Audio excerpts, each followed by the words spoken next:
Hi folks, what I've got here for you, you may find interesting. On the other hand, you may say I'm nitpicking. We are on NASA's Ask an Astrobiologist a Question. Now the first question here, they make a couple of interesting points. Why have they observed NASA's JPL comet Elenin 2,184 times in 5 months, which is 9 times more than any other comet, although they say it's totally insignificant. He also asks, will it eclipse the sun for maybe a period of 3 days?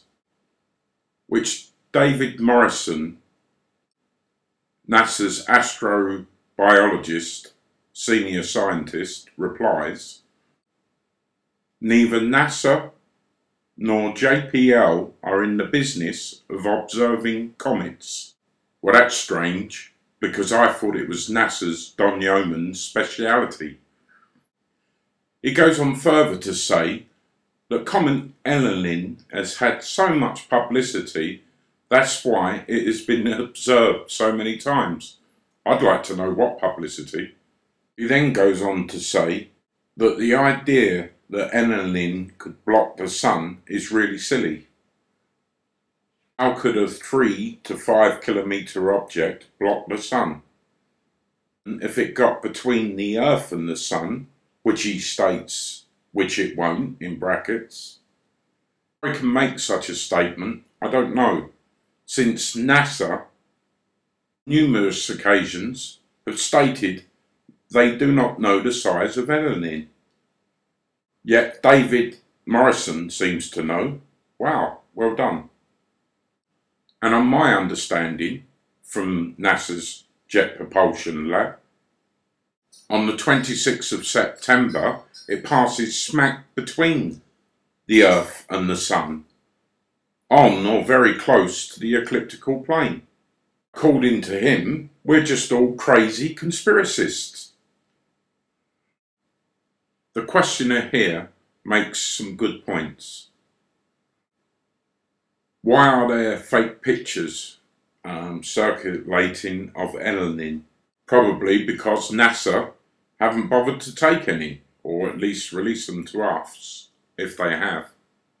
He asked why have WISE or the South Pole Telescope not taken any pictures. Once again, NASA's David Morrison replies, I'm only responding due to the fear campaign waged on the internet, and because of what happened in 1997, mass suicide by Heaven's Gate religious group when Hal Bot passed. He also states that the WISE telescope went out of action just around the time when Elenin was discovered.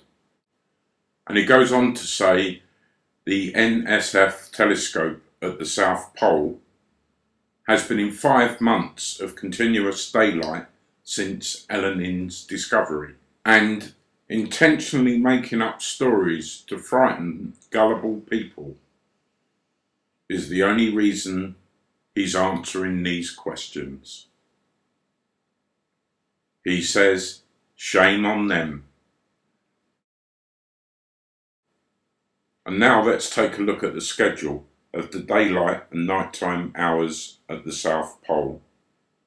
Now the time in question, a large part of it is in total darkness. I don't know about total light.